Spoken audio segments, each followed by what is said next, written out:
Bonjour les quatrièmes, je profite de cette fin de vacances pour vous faire une vidéo sur la configuration de Thalès. Vous avez effectivement peut-être vu que j'ai supprimé les cours sur Teams ce mardi matin.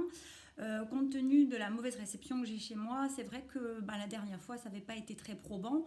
Donc on va être optimiste et se dire qu'on se revoit la semaine suivante en présentiel.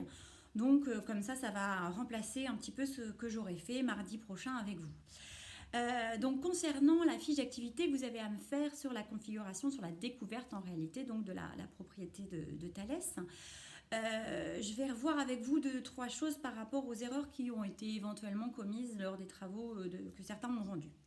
Alors, dans un premier temps, c'est celui-là, on vous demande de tracer, de faire un triangle ABC avec AB qui fait 8, AC qui fait 5 et BC qui fait 5. Bon, moi, il n'est évidemment pas aux vraies grandeurs.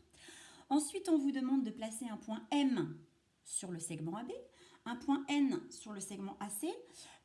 Mais attention, on vous demande à ce que M et N ne soient pas les milieux respectifs de chaque côté parce qu'effectivement, ça aboutirait à une conclusion qui n'est pas probante. Donc, vous les placez de manière quelconque sur les segments en question.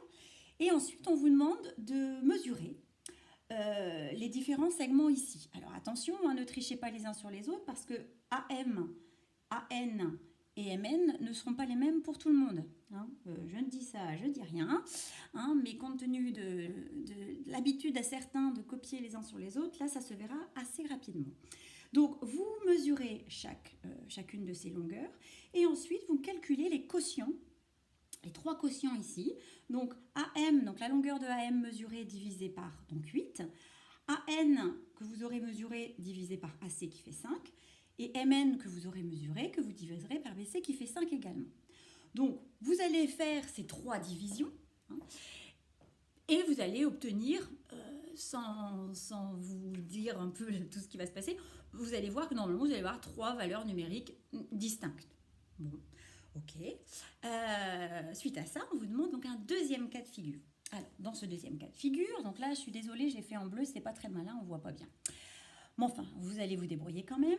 Donc déjà, petite note, dans l'énoncé, il n'est pas forcément très très clair, on m'a posé la question. C'était marqué ABC avec AB8, BC5 et c'était marqué et 4 cm. Donc la question qui m'a été posée, mais c'est lequel qui fait 4 cm? Dans un triangle, si on vous donne le nom de deux côtés, généralement, on devine que c'est bien le troisième côté. Mais là, donc je vous le dis, c'est bien AC qui fait 4 cm, donc le troisième côté. Donc vous tracez ce triangle-là aux vraies grandeurs, vous.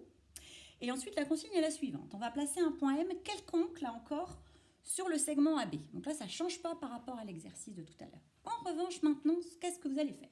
Vous allez tracer la parallèle à BC qui passe par MN. Pour tracer proprement une parallèle à un côté, logiquement, on prend une équerre et une règle.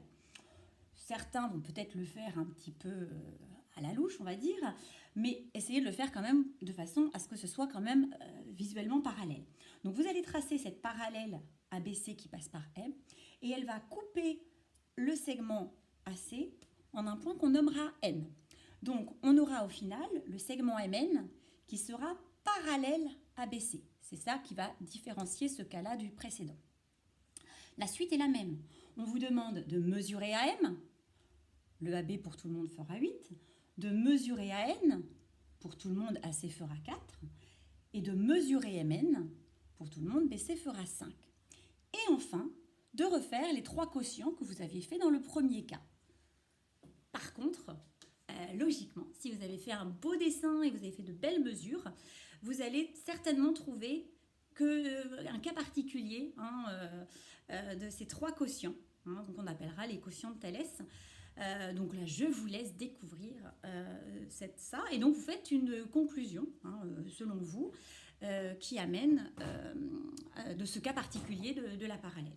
Donc, de cette façon-là, la semaine prochaine, donc, on va mettre en place le théorème de Thalès, comment on l'utilise, comment surtout ça se rédige. On va revoir des attentes comme on en avait vu pour Pythagore. Et puis, je vous demanderai de faire donc des exercices avant qu'on se revoie en présentiel, je l'espère, le lundi suivant. Je vous souhaite donc une très bonne fin de journée, un bon week-end. fin de vacances. À bientôt!